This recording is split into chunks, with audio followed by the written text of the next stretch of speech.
kami di sini akan memberikan contoh ilustrasi tentang wayang golek yang menjadi media dakwah. Eta tina wayang atuh etang nyiar ruang tina wayang. Cenah wayang haram, keun bae da nya. Ane leg-leg. Boro-boro wayang gelas oke di baladokeun. Gitu. Quran oke haram. Naon ke haram? Lamun dijejak Oh. atau lamun dihalung-halungkeun. Atau diduru. Aya positif Ai negatif. positif mah baca, eusina pigawe. Da ieu di dunya teh teu leupas dina positif negatif terus. Gunakeun duanana, gunakeun ulahnya beula. Gitu. Copot hikmahna. Hikmahna we barokahna kan. Mode ieu kabel setrum masa sok gunakeun kumaha masakan hurung. Ulahnya beula, setrum mungkul. Heeh. Gak bisa ngagerebek gitu teh. Setrum. Jadi pae kan. Tah, sadiakeun di bohlam. Bohlam. Di Beuli hurung. dari mampan. Brai weh datang apa Nur. Nur cahaya teh nya. Nur biji kena hate. Tadi mana geus hurung ulah dipencerong lampu nah kalah beuki silo. Gunakeun caangna. Manfaat teh. Bisa nyeun. Hate. Tah teh ulah burakem. Alhamdulillah Gusti di lapang TVRI teh nya Mun urang Ciwaduyut heubeul dewek teh panggih jeung urang Ciwaduyut. lami kan. Malihan anu ti tebihna anu ti cakeutna karena rempel di dieu nuhunna. Wakabul teh ye. Wakabul. Kalasan wakabul supingan dulu. Nya minang-minang teuing nya urang kana TV. Mun asa sering kan. Heeh. Tangke mah kahareup euy dina alam cagih mah ngawayang teh jero kulkas. Sekali-kali ya. Heeh. Hari dibuka teh teas teh bebeuteng. Nasib Panawa euy. Heeh. Aya bejana. Hari Panawa mah geus nebus dosa na daek dihukum 12 tahun. Sumur. Satahun nyamur, mudah-mudahan mulus banglusnya. Ya situr salamat kan. Ngan negara Amarta dulu lu dialaan dikerid usina. Eta kan nuwatirna teh. Leuweung eueuhanan mah tutuwuhanana. Carencan kan. Kai-kai di taluaran di jarwalan ku Kurawa teh geuning Can batu bara. mak jeung pokona mah aset-aset. Sebelum membahas isi video tersebut, saya akan menjelaskan apa itu dakwah kultural. Dakwah kultural menurut perspektif pendidikan Islam, yakni dakwah kultural yang dilakukan dengan cara mengikuti budaya-budaya kultur masyarakat yang bertujuan agar dakwahnya diterima di lingkungan masyarakat setempat untuk menghasilkan kultur baru yang islami dengan ajaran pendidikan Islam. Misalnya, dakwah menggunakan wayang golek yang sering dilakukan oleh masyarakat Jawa. Selanjutnya yaitu definisi wayang sebagai media dakwah. Berdakwah merupakan kewajiban setiap umat Islam di muka bumi ini, namun demikian tidak semua orang mau berdakwah dengan berbagai alasan. Untuk itu, dalam berdakwah dibutuhkan dorongan baik internal maupun eksternal. Dorongan inilah yang disebut dengan motivasi. Dalam berdakwah dibutuhkan sebuah media. Media merupakan salah satu penunjang dalam keberhasilan sebuah aktivitas dakwah. Dengan keberadaan media, maka akan mempermudah seorang dai dalam menyampaikan pesan-pesan ajaran Islam kepada objek dakwah atau mad'u. Tentunya penggunaan media dapat mempermudah bagi dai dalam berdakwah agar mad'u dengan mudah menerima pesan-pesannya.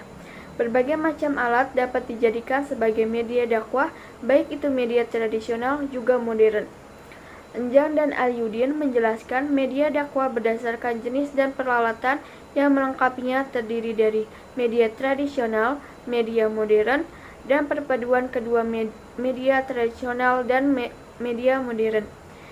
Pertama, media tradisional. Masyarakat tradisional selalu menggunakan media yang ada hubungannya dengan kebudayaan sendiri, dan media yang digunakannya pun tidak terbatas pada sasaran yang paling digemari dalam kesenian seperti tabuhan atau gendang, rebana, beduk, siter, suling, wayang, dan lain-lain yang dapat menarik perhatian banyak orang. Baik, yang selanjutnya yaitu apa itu Ki Dalang. Dalang dalam dunia pewayangan diartikan sebagai seseorang yang mempunyai keahlian khusus dalam memainkan wayang. Seniman dalang memiliki ilmu pengetahuan yang luas. Ia mampu membeberkan ilmu dan memberikan pencerahan kepada para penontonnya. Dalam video ilustrasi wayang golek sebagai media dakwah yang kami tampilkan tadi, ada seorang Ki Dalang yang memainkan wayang golek tersebut. Nama dari Ki Dalang tersebut ialah Asep Sunandar Sunaria. Baik teman-teman, di sini saya akan melanjutkan materinya.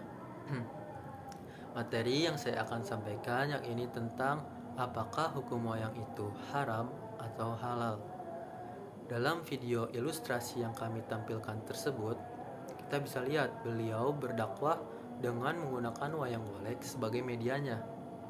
Dalam video tersebut, beliau bercerita mengenai topik apakah wayang itu haram atau halal. Seperti kita tahu nih, budaya ini adalah media dakwah Islam yang telah digunakan oleh Wali Songo saat dulu kala. Dan itu terbukti sukses di Indonesia. Sekarang kita bisa lihat, agama mayoritas di Indonesia adalah agama Islam. Kita tahu Wali Songo berdakwah dengan berbagai macam cara. Nah, salah satunya ya ini, dengan menggunakan media wayang. Tapi bagaimana nih sebenarnya Islam memandang wayang itu? Apakah hukum wayang bisa disamakan dengan membuat patung? Yang seperti kita tahu, agama Islam melarang membuat patung yang menyerupai manusia atau makhluk hidup lainnya. Nah, wayang ini termasuk kategori tersebut atau tidak? Di sini Kiai Haji Salahuddin Al-Ayyub menjelaskan terkait hukum wayang. Hukum wayang ini dapat dijelaskan melalui tujuan penggunaan wayang dan hukum objek wayang itu sendiri. Umumnya, wayang itu dikenal secara luas digunakan dengan tujuan menyampaikan informasi, nilai-nilai kebaikan, hingga sarana dakwah Islam. Sehingga dari sisi ini, tidak ada alasan yang membuat wayang menjadi haram. Sesuatu yang bernilai positif hingga membawa kebaikan, maka sesuatu itu dalam Islam dibolehkan bahkan dianjurkan. Adapun hukum Islam terkait objek wayang itu sendiri, dalam Islam itu disebut mubah atau boleh, sehingga bukan menjadi benda yang dilarang oleh agama Islam. Wayang dikatakannya tidak bisa disamakan dengan membuat patung yang menyerupai manusia yang dilarang oleh Islam. Wayang dikatakan tidak memiliki karakteristik yang menyerupai manusia. Adapun benda-benda yang dihukumi mubah, katanya bergantung tujuan pemakaiannya. Seperti hukum pisau yang bisa diharamkan jika digunakan untuk menusuk orang atau merampok. Tapi jika wayang digunakan untuk media dakwah, memberikan nilai-nilai positif kepada umat, maka tidak ada larangan atasnya.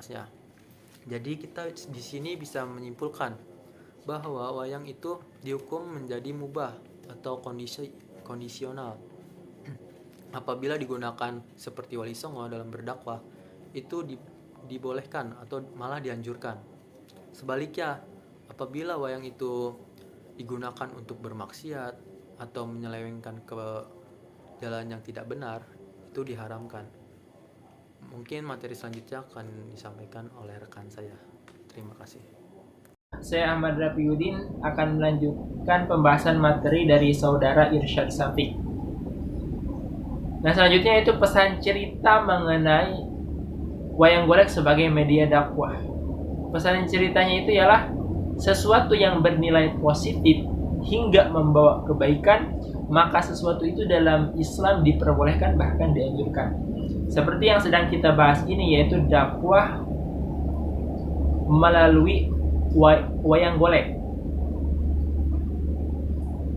Nah, tidak semua para mad'u bisa menerima dakwah dari para dai hanya melalui lisan, tetapi mungkin dengan adanya dakwah yang diberikan oleh para dai lewat sini itu diantaranya seperti wayang golek, nah mungkin saja para mad'u bisa menerimanya karena di situ ada sebuah ketertarikan sehingga yang tadinya para mad'u belum masuk Islam menjadi masuk Islam. Ini pun merupakan salah satu strategi para dai dalam menyebarkan agama Islam, yaitu melalui wayang golek. Selanjutnya, kesimpulan pembahasan materi dari kami mengenai wayang golek sebagai media dakwah. Kesimpulannya yaitu dalam perkembangan kegiatan dakwah Islamiyah, bahwa media-media lokal seperti wayang golek dapat dijadikan sebagai media efektif yang dapat digunakan oleh praktisi dakwah yang ditunjukkan kepada para mad'u. Seperti yang tadi sudah dijelaskan, ada tokoh yang sangat populer, beliau menyebarkan agama Islamnya melalui wayang golek, yaitu Ki Dalang Asep Sunandar Sunaria. Nah, mungkin itu kesimpulan pembahasan materi mengenai wayang golek sebagai media dakwah dari kami. Cukup sekian, terima kasih. Ini mengenai wayang golek sebagai media dakwah, semoga dapat bermanfaat. Cukup sekian, terima kasih.